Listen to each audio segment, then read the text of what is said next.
And now, from high atop the percolator, it's time for Java with John. Here's Johnny!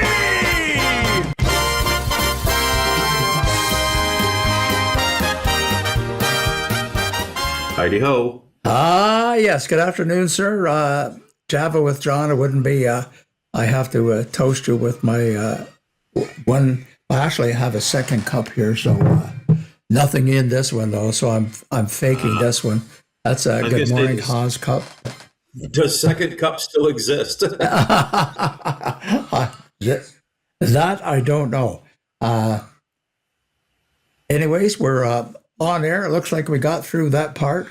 Okay. We've sort of welcomed and acknowledged each other. Here we are. And so we've done a welcome. What about a smile? Anything particularly, like I'm looking at, I know what your usual comment is. You mean that the snow is gone? Yeah, something like that. So I was waiting to see if you had anything different this week, or if that's still your baby. That's my motivating goal right now. That's what's keeping me going. So just knowing that I can go outside without a hood and gloves and whatever, that just keeps me going. I think that would make both of us very, very happy. My particular smile for the week, and I shared this with you earlier, was a photographer from the local newspaper was at our game on Sunday night, and he showed he took a picture and he sent it to me. And this is Zach Nasha. He's from north of Coburg, I think, somewhere. Zach's 6'7", on skates. And so my rather rotund body looks pretty short compared to him. So, but my smile, and you can see the smile on my face. So I hope that's padding that he has there. Either that or he's got to do a little bit of working out. He's tall and thin right now. He's just a 16-year-old string bean. Yeah. 16 years old. Holy schmoly. Yes, I know. Exactly. Wow. So I guess we're both had the opportunity to have smiles on our face.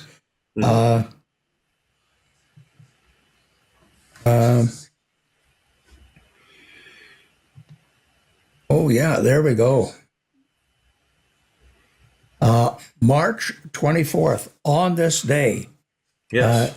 Did you come up with anything or any birthdays or anything like that? Actually, I was kind of thinking of Paul. And I figured, you know what, we have to have something car related today. So I was like, how many cars and what cars sold in 1976, 50 years ago? Do you realize the Oldsmobile Cutlass was the #1 selling car? They sold 495,976 units in 1976. Wow. The Chevy Impala was #2. Chevy Monte Carlo was #3. I think Gary had one of those, as Julie said. The Ford LTD was #4, and it was 361,691 cars. This is in a year. The Chevy Malibu ended up #5. Now for Paul, since I think he likes F-150s, I know Gary does. Yeah. In 1976, the manufacturer's suggested retail price on the Ford F-150 was $4,235 US. You should have bought one then. Yes, yeah. Well, I remember ancient days when I first, I'm going to say, being kind, say exited university. I won't say I was kicked out, but we might know different. I remember the price on a a brand new Volkswagen Bug was $1,299. Yeah. I mean, that was the people's car for sure. Yeah. My sister's best friend Deanna had one, and every time she'd get on the 401, it would throw the drive belt. You'd have to drive from Windsor to wherever the heck she was on her way to Toronto and put a new drive belt on. It's like, buy a new car. Well, yeah, we did have an F-150. One time I remember I bought a Jeep Cherokee to pull a horse trailer with. And it was an 8-cylinder and, pretty good vehicle. Well, like it was over $60,000, and that was quite a while ago. And but after at one horse show, Rebecca came to me and said, "Dad, Mr. So-and-so," and I forget the guy's name. He runs a stable up in the Ottawa Valley, and he says that those aren't very good for pulling trailers. He said, "You need to get a truck." Yep. And I said, "Oh, I do." And she says, "Oh, by the way, Mr. Watson has on his lot an F-150. Wow, what a coincidence. 4-door. And it had, I don't know, like 15,000 miles on it or something like that. Yeah. But anyways, it took me 2 days before Colleen and I went and purchased that truck. But we did as we were told. Yeah. Now, the sad part of that is Colleen took that truck to work one day, and when she came out, it was gone. It was stolen. Yeah. Right. Of course, the mall so close to the 401, gone. Yeah. Now, the best part of that story is, though, so my insurance, because I still owed something like $32,000 on that truck. Yeah. And, wonder what happened to my camera. Oh, Colleen turned the lights out. I still owed $32,000 on that truck.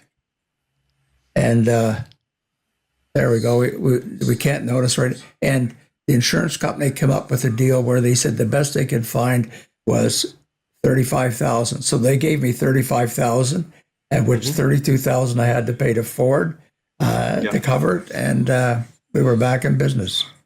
That's not bad. No, that's not bad. Could have been worse. That's for sure, especially with insurance companies. Yeah. Cool. I don't know if you want to continue on this day or not. Oh, I think I'm going to, on this date, my discovery was March 24th, 1989. One of the worst oil spills in U.S. history began when the supertanker Exxon Valdez, owned by the Exxon Corporation, ran aground on a reef in Prince William Sound in southern Alaska. An estimated 11 million gallons of oil spilled into the water, and all the attempts to recover that really weren't successful. I'm going to see if I can. Good thing this is a low-key show. I'm going to turn that camera off. Well, while you're working on that, I'll continue on to this day in history. Okay. So, America's Top 40. Everybody remember Casey Kasem? Oh, yes. All right. So, the number one song today, remember December 1963 by the Four Seasons? Oh, yes. That was number one. Number two was All By Myself by Eric Carmen, the most depressing song ever made. Dreamweaver by Gary Wright. Always the last song at every high school dance when I grew up. Take It to the Limit by the Eagles. Everybody knows that one if you don't. But there's one song that stood out that was number 5 on this date, and it was written about me.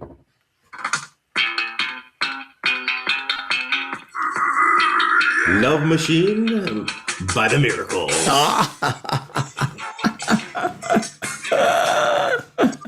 All right. I loved growing up in Detroit, man. That was the best music, the best times. Nothing better than, what was that? Soul Train, 1 o'clock Saturday mornings. Okay. I don't know if you ever saw that. Get it. Just search the intro for Soul Train. Okay. It was every adolescent kid watched that growing up. It was the music hubbub of the day. Well, speaking of music, the song that I had in my mind for today was Hotel California by the Eagles. Now, you did mention the Eagles. Interesting stuff. Now, I'm not making this up, but I haven't, but earlier, and I mean earlier, 10 years ago, 15 years ago, I'd heard that, there, you see that little message from Colleen? Yo, John. Okay. Thanks, Colleen. No extra charge for dancing. Yeah. The Eagles did most of the recording in California initially. That's after, because, Linda Ronstadt actually formed that band. She needed a band to tour with her, so she recruited 4 musicians. And then halfway through the tour, she said, "You guys are too good. You should have your own band." And so they did form the Eagles and went on to tremendous success.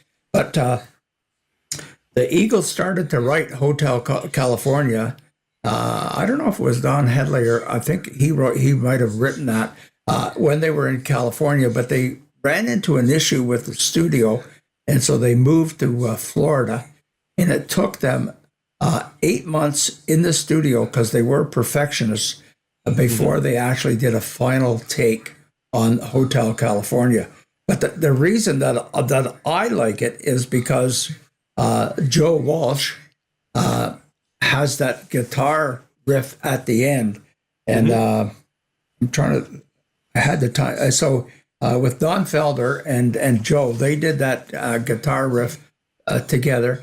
2 minutes and 12 seconds at the end of the song with a guitar riff. There was no words or anything played in that. It was pretty impressive. And I originally was never a big fan of Joe Walsh because he did play in some other bands, but he is a pretty renowned guitarist. But that riff at the end of Hotel California, I really like, and that's why that's the song that's in my mind today. Well, he did have a strong solo career as well. So Yes, he did, and apparently he's still playing. Okay. Any thoughts about what grinds your gears today, or? you know what? I'm going to let you take this one out because I think we're both on par with this one. So I'll let you take this one over. Okay. Well, my pet peeve for the day, and this is something that bothers me every time I'm out driving, is that when you come to a light and it changes green, and if there's a pedestrian walking across that you have to go in front of or go behind, the law states that you have to wait until they get to the other sidewalk. Yep. You can't turn until they are safe on the other side. And I would say 4 out of 5 drivers completely disregard that. So that's my peeve for the day. Completely agree with you on that one. Completely agree. Yeah, it's times have changed. Yes, they have. Well, and we've done song, so I guess we can progress on to local spotlight. Now, I don't know if I'm trying to, because we're sort of low key here, I can scroll around and look for this. Oh, here we are, right here. This is my spotlight. This is the Brockville Fire Department just announced that they're going to run their 4th annual Bells and Ladders summer camp. This is where they take girls that are 15 to 18 years old, and I think they're there for 2 weeks, and they get all kinds of fire training, and they have sponsors. So the cost of this camp is zero for the participants, and they get 8, 10, 12 young girls, 12, 15 to 18, who pick up some skills, and they have a chance to say, yeah, I'm interested in being in the fire as a fireman or whatever the thing is. But they just announced that they're having their 4th annual version this year. Cool. That's kind of neat. It's nice that they open their doors to. I'm trying to think of the right words, how to say this. Everybody is so tech pushing everything to tech, Yes. tech. Yeah. But we need fire people. We need fire.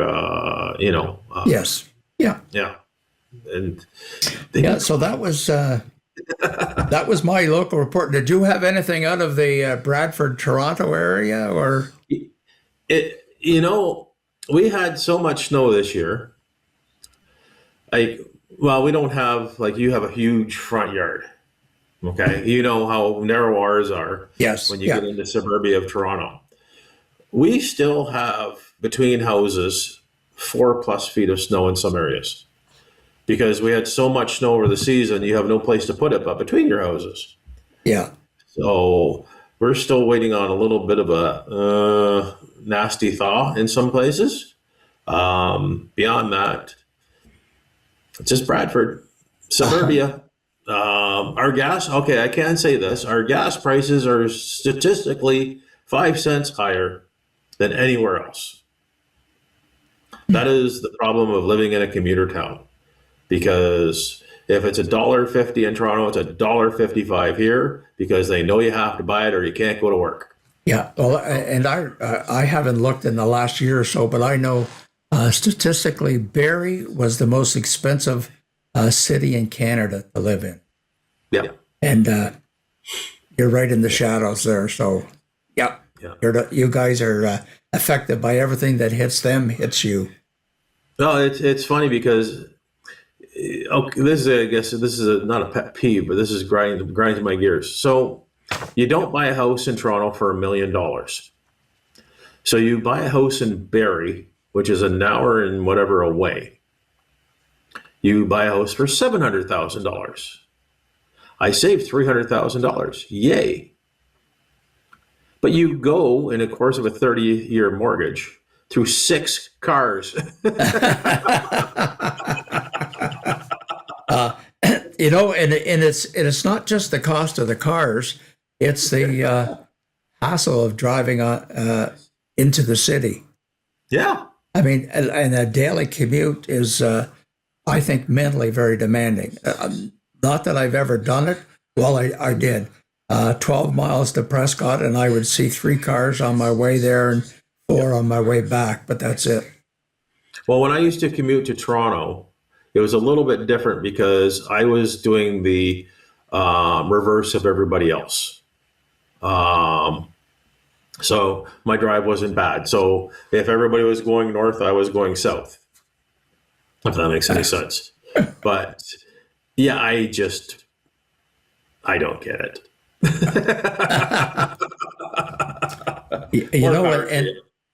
Another local spotlight that I saw for you was in Toronto on the weekend. They had Comic-Con. Yeah. And here are these thousands of people all dressed up as their characters, and I thought that was a pretty interesting thing. Now, we used to have I'm going to say a character here in Brockville who used to try to promote those kinds of things, did it on a small scale, and they got a kick out of it. And then they had a dinner at night in one of the restaurants, and people all came in their costumes and all of those characters. But Toronto would be large scale compared to anything we'd see here. I can tell you a story about Comic-Con. So I don't know, Ian was probably about 14, 15, maybe 16 at the time when we were working with Panini trading cards, and we worked Comic-Con one year with them. Oh, all right. Yeah. And Ian will probably kill me for saying this. we had the ability of meeting a lot of celebrities and people. So like, Hulk Hogan, hey, how you doing? Nice to Yeah. meet you. Stuff like that. We met a lot of celebrities. So at Comic-Con, I'm trying to remember who it was. I think it was Hulk Hogan. The people that we were working with, the boss said, hey, Ian, you want to come and I'll introduce you to Hulk Hogan. You can have a meet and greet with him. Now, understand, they have thousands of people lined up just to wave at these celebrities. Oh, yes. Yeah. Not literally to meet them, but just to see them. Like, what's the guy that drew the comics? Stan Lee. It was a 2.5 hour wait to see Stan Lee. Think about that. Standing in line for 2.5 hours. Yes. So Ian's like, man, no. Well, they're like, well, who do you want to see? So they give him the list of all these celebrities that are there. And Ian goes, I want to meet Chumley. Do you know who Chumley is? From Pawn Stars? Oh. He was the doofus kid. Yeah. I'm like, of all the people you could meet, you want to meet Chumley? Ah. But no, that is the Comic-Con is overwhelming. It is not. It's not a. It's you get there at 6 o'clock in the morning and you leave there at 10 o'clock at night. So, yeah. Well, not necessarily venturing into Toronto, but keeping with my weekly theme of travel, nice, easy question for you today. And I'll go first, so it gives you a chance to think about your reply. Is what or where was the most amazing sunrise or sunset that you've experienced while on a vacation? Now, for me, 1983, Colleen and I went to Alberta to visit Kathy and Jay. And then after we were in Calgary, went to the Stampede, and then they went back to Edmonton, and we went over to Banff. Now, I was about 40 or 50 pounds lighter in those days, and I was jogging every day. Mm-hmm. So we pulled into Calgary mid-afternoon. We signed up, went on a horseback ride into the mountains, steak dinner, came back. But it was a mist and a rain, and we didn't really see all that much. In the morning, I got up to go for a run.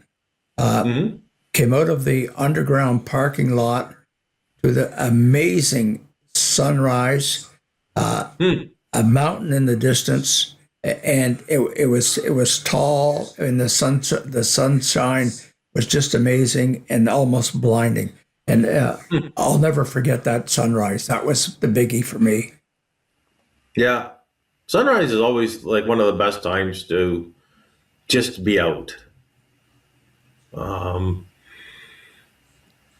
know the last time or two that we were in Mexico, you seemed to get out and stroll the beach in the morning. Well, number one, the ocean was always just at complete peace. Yeah. I remember, was it this last trip I was out there, and I had needlefish swimming around me. Oh. If you ever get a chance, look one up. But I just had little baby ones. They're about that long. Okay. And they look like a needle. Ah. It was actually kind of really cool. Actually, that's where I stepped on a turtle too. There's a little baby turtle, freaked the thing right out. My favorite place on vacation, and I'm going to say this, and I'm going to really, the entire family is going to shake their heads. My favorite mornings are at Gary's during turkey season. Spring is just waking up, and the sights, the sounds, everything that is right here is really amazing. I have to say that's probably my favorite place to wake up.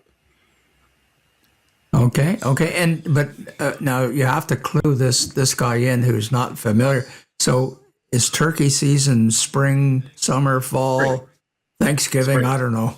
Yeah, it's April 24th to May 24th, roughly. It's just like I said, it's just when spring is just really starting to go into full swing. The leaves are starting to come out on the trees. The deer are frolicking in the woods. Ah, yes, yeah. But no, it's just when you're talking about finding calm and peace. Like when we're on vacation, I go down to the ocean and I just focus on the calm and the peace, and that's where I get it here. There's so many places I've been to on vacation that I can say I've seen so many things and enjoyed so many things. But yeah, I would say that's probably the most consistent for me. Even when we get up there, like just on holidays, I'm always out first thing in the morning, just walking around. Oh, yes, yeah. You'd be surprised what's around your backyard, if that makes any sense. Okay, well, I think we've covered most of today's topics, sir. It's been great talking to you. Thanks for the update. We've got one more show to go through before the Easter break, so to speak, and we'll get a chance in person to talk about new topics, new approaches. I've got some ideas. I'm sure you have some. I think, I don't mean to interject, but I think Colleen made a comment about how she would like to have input on some of the things that we discuss. And with Easter coming up, I really think that deviled eggs might help, motivate me to. Okay, all right. Well, I don't know if I told you about my plan. Well, yes, I did, because you sent me those really hot deviled eggs. Yeah, I just want regular ones. Gary's got one bathroom. Okay, well, let's Perfect. Call it a day. Last time I forgot to play the outro, so we'll switch now to the outro and see how that goes. It's been great talking to you. See you next Tuesday at the latest. Sounds great.